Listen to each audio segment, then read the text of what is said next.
కేవలం కమలాకర్ ఒక హీరో అవుదామని తన చుట్టూ ఒక 6 పాటలు 6 ఫైట్లతోటి ఒక రెగ్యులర్ కమర్షియల్ హీరోగా తన సరదా తీర్చుకోవడం కోసం సినిమాలు చేయట్లేదు. అది మనందరికీ తెలుసు. అతను చేస్తున్న సినిమాలు చూస్తుంటే ఒక మంచి కథను సెలెక్ట్ చేసుకుంటున్నాడు. ఆ మంచి కథలో తనకు ఏదైనా ఒక పాత్ర ఉంటే ఆ పాత్రను పోషిస్తూ ఆ కథని ఒక మంచి టెక్నీషియన్స్ని మంచి టీంని సెలెక్ట్ చేసుకుని ఒక క్వాలిటీ ఫిల్మ్ చేస్తే ఆ ప్రయత్నంలో అతను డెఫినెట్గా అన్ని సినిమాల విషయంలోనే డెఫినెట్గా సక్సెస్ అయ్యాడని చెప్పొచ్చు. ఆ సక్సెస్ అనేది అతని టేస్ట్ని తెలియజేస్తూ ఉంది. అలా ప్రోత్సాహాన్ని అందిస్తూ వాళ్ళని ఇన్స్పైర్ చేసినటువంటి ఆ పేరెంట్స్ నిజమైన హీరోలని నేను భావిస్తున్నాను. అందుకే డెఫినెట్గా వాళ్ళిద్దరికీ కూడా నా మనస్ఫూర్తిగా అభినందనలు తెలియజేస్తున్నా. ఇక సంచలనం మనం ట్రైలర్ చూసాం. ఆ ట్రైలర్లోనే ఆ సినిమా క్వాలిటీ ఏంటనేది చెప్తా ఉంది. మంచి టెక్నీషియన్స్, జాన్ ఫోటోగ్రఫీ, చిన్నా గారి మ్యూజిక్, అలాగే రమణారెడ్డి గారి దర్శకత్వం. చాలా సీనియర్ టెక్నీషియన్ ఆయన. పరిశ్రమలో దాదాపు 20 సంవత్సరాల నుంచి ఎంతో పట్టుదలతోటి ఎంతో టాలెంట్ తోటి కృషి చేస్తూ అతను తన ఆ టాలెంట్ని ఎలా చూపించాడు, ఎంత మోడర్న్గా చూపించాడు అనేది ట్రైలర్ చూస్తే తెలుస్తూ ఉంది. ఇక ఆర్టిస్టుల పరంగా చూస్తే మంచి కాస్టింగ్ ఉంది. ముఖ్యంగా కమలాకర్తో పాటుగా మా సాయి కుమార్ వాకింగ్ స్టైల్ చూస్తుంటేనే తెలుస్తూ ఉంది ఈ సినిమా ఎప్పుడు చూస్తామనిపిస్తుంది. డెఫినెట్గా ఇది మంచి విజయం సాధించాలి, మంచి కమర్షియల్ సక్సెస్ అవ్వాలి. ఈ సినిమా ద్వారా కమలాకర్ ఒక కమర్షియల్ ప్రొడ్యూసర్గా సక్సెస్ అయ్యి మరిన్ని మంచి సినిమాలు తీయాలని మనస్ఫూర్తిగా కోరుకుంటున్నాను. All the best. And right from the beginning నేను చూసినప్పటి నుంచి రమణారెడ్డి ఆ రోజు వయసులోనూ అలా ఉన్నాడు, హైట్లోనూ అలా ఉన్నాడు, తెలివితేటలోనూ అలాగ ఉన్నాడు. సో ఇక ప్రొడ్యూసర్స్ గురించి చెప్పాలంటే చాలా ఎక్స్పెన్సివ్గానే తీశారు కూడా ఇంతకుముందు. అచ్చిరెడ్డి గారు చెప్పినట్లుగా ఈ సినిమా ట్రైలర్ నన్ను చాలా మంచి యాక్షన్ డైరెక్టర్ అనేవారు. నేనే చాలా వండర్ ఫీల్ అయ్యాను సంచలనం ట్రైలర్ ఫీలింగ్ చూసి. రీజన్ ఏంటంటే నన్ను మరో కేఎస్ఆర్ దాస్ అనేవారు.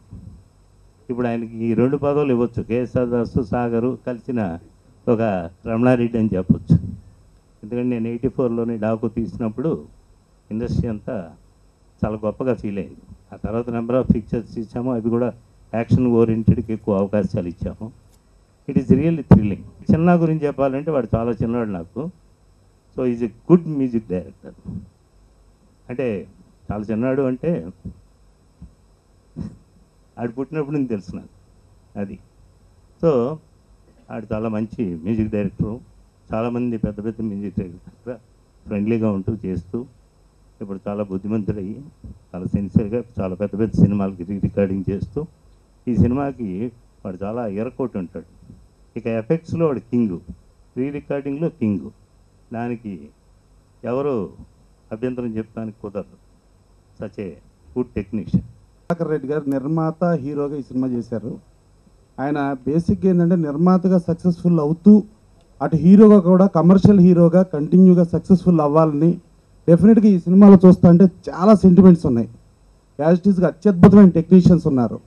నందు ఫైట్ మాస్టరు, అలాగే జాన్ గారు కెమెరా, ఇట్లాగే ప్రతి ఒక్కరిని చూస్తే చాలా అద్భుతమైన టెక్నీషియన్స్ ఉన్నారు. దాంతోపాటు పోలీస్ స్టోరీ ఎక్కడ 3 సింహాలు ఉండి తర్వాత 4వ సింహం ఎక్కడ అంటే ఆ పోలీస్ స్టోరీ పోలీస్ గెటప్లో సాయి కుమార్ గారికి ఆయన గురించి చెప్పాల్సిన అవసరం లేదు. అదొక కాంబినేషన్. అలాగే ఆశీష్ విద్యార్థి ఆయన కూడా పోలీస్ గెటప్లోనే ఉన్నారు. ఇట్లా చూసుకుంటే నెంబర్ ఆఫ్ సెంటిమెంట్స్ ఉన్నాయి. ఈ సినిమా గ్యారంటీగా సక్సెస్ఫుల్ ఫిల్మ్ అవడానికి అన్ని పక్కా కనబడుతుంది. కమలాకర్ గారికి, రమణారెడ్డికి చాలా థ్యాంక్స్ చెప్తూ ఈ సినిమాకి నాకు అవకాశం ఇచ్చినందుకు. ఈ రికార్డింగ్ చాలా బాగా వచ్చింది. పిక్చర్ ఫస్ట్ ఆఫ్ ఆల్ చూడంగానే నాకు చాలా ఇన్స్పైర్ అయ్యాను. అందుకనే రమణారెడ్డికి నేను ఫోన్ చేసి ఇమీడియట్గా నాకు టైం కావాలా, బాగా 10 రోజులు 20 రోజులు వద్ది అని చెప్తే టేక్ యువర్ ఓన్ టైం అని చెప్పి కమలా గారు చాలా నాకు ప్రోత్సహించి సినిమా డెఫినెట్గా హిట్ అవుద్ది, కమర్షియల్ హిట్ అవ్వాలని కోరుకుంటూ మా టెక్నీషియన్స్ అందరికీ, సాయి కుమార్ గారికి అందరికీ థ్యాంక్స్ చెప్తూ సెలవు తీసుకుంటాను. మా హస్బెండ్కి ఇంత మంచి సినిమాలో కెమెరామ్యాన్గా ఛాన్స్ ఇచ్చినందుకు రమణ గారికి, ప్రొడ్యూసర్ కమల్ గారికి చాలా చాలా థ్యాంక్స్ అండి. Thank you so much. ఈ సినిమా సూపర్ డూపర్ హిట్ అవ్వాలి. మీ ప్రేక్షక దేవులందరూ మమ్మల్ని బ్లెస్ చేయాలని మనస్ఫూర్తిగా కోరుకుంటున్నాను. Thank you. ఈ సినిమాలో ఒకటే ఒక పాట ఉంది. అది నా మొదటి చిత్రంలోని వంగతోట మలుపుకాడ రీమిక్స్ సాంగ్. దాన్ని చిన్నా గారు చాలా అద్భుతంగా తీశారు. దాని తర్వాత నెక్స్ట్ సినిమాకి వేరే మ్యూజిక్ డైరెక్టర్తో చేద్దామని చెప్పి చిన్నా గారి కంటే రికార్డింగ్ చూసిన తర్వాత మళ్ళీ నెక్స్ట్ సినిమాకి కూడా చిన్నా గారు ఈ సినిమాకి మ్యూజిక్ డైరెక్టర్. నా సినిమా పేరు బాండ్ బాలు, మ్యూజికల్ సినిమా, టోటల్ మ్యూజికల్ ఫిల్మ్. చిన్నా గారే మళ్ళీ మ్యూజిక్ చేస్తున్నారు. నాకు చాలా సంతోషంగా ఉంది. ఈ సినిమా రికార్డింగ్ చూసిన తర్వాత ఫిక్స్ చేశాను. ముందే వేరే మ్యూజిక్ డైరెక్టర్ వెళ్తానని చిన్నా గారికి చెప్పాను, నాకు ఫేవరెట్ మ్యూజిక్ డైరెక్టర్ తోటి. తర్వాత ఈ సినిమా చూసిన తర్వాత రికార్డింగ్ చూసిన తర్వాత ఇంత అద్భుతంగా చేసిన చిన్నాని మిస్ చేయదలుచుకోలేదు. అందుకే ఇమీడియట్గా చిన్నా గారు మీరే చేస్తున్నారని చెప్పాను. దానికి మా డైరెక్టర్ గారు కూడా ఓకే అన్నారు. ఈ సాంగ్ డెఫినెట్గా పెద్ద సక్సెస్ అవుతుంది. మళ్ళీ 2004లో రిలీజ్ అయిన ఈ సాంగ్ మళ్ళీ 2011లో వస్తుంది. అప్పుడు ఫోక్లో చేసిన సాంగ్, ఇది టోటల్గా వెస్ట్రన్ సాంగ్. ఇది డెఫినెట్గా టోటల్ మాస్ ఫిల్మ్. నేనుంటే డ్యాన్స్ చేయలేను కానీ టోటల్గా ఐటమ్ సాంగ్ కాబట్టి అమ్మాయి చేస్తుంది. కృష్ణారెడ్డి గారు మాస్టర్ గారికి పెద్ద ఇబ్బంది లేదు. నేనుంటే పక్కన ఇబ్బంది, నాతో చేయించలేదు. యాక్షన్ అంటే నా ఫస్ట్ ఫిల్మ్లో యాక్షన్ ఉంది కాబట్టి నాకు యాక్షన్ పెద్ద ఇబ్బంది రాలేదు. ఇప్పుడు డ్యాన్స్ అంటే నాకు రాదు కాబట్టి డ్యాన్స్లు అంటే ఇబ్బంది. అలానే ఈ సినిమా పెద్ద సక్సెస్ కావాలని, మన చిన్నా గారికి పెద్ద పేరు రావాలని, ఆయన్ని పెద్ద మ్యూజిక్ డైరెక్టర్గా చూడాలని నా కోరిక. Thank you. తప్పకుండా మంచి సినిమా. పోలీస్ స్టోరీతో ఒక పోలీస్ ఆఫీసర్గా, ఒక 4వ సింహంగా. మొన్న ఎక్కడో పేపర్లో చూశాను, ఎంత పాపులర్ అయిందంటే ఈనాడు పేపర్లో అనుకుంటా, హెడ్లైన్స్ కనిపించని 4వ సింహం అంటూ డిపార్ట్మెంట్లో జరుగుతున్న ఈ అవినీతి గురించి, అరాచకాల గురించి మొత్తం పోలీస్ డిపార్ట్మెంట్ని శుభ్రంగా టోటల్గా వాళ్ళ గురించి ఇందాక చెప్పినట్టు డిపార్ట్మెంట్లో ఇంత నీచం ఉండదు అన్నాడు కదా, అలాంటి నీచమైన పనులన్నీ ఆ కనిపించని 4వ సింహం అన్న టైటిల్తో రాయడం జరిగింది.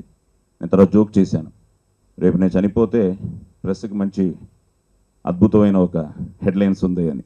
ఏంటంటే కనిపించని 4వ సింహం అని. So practical.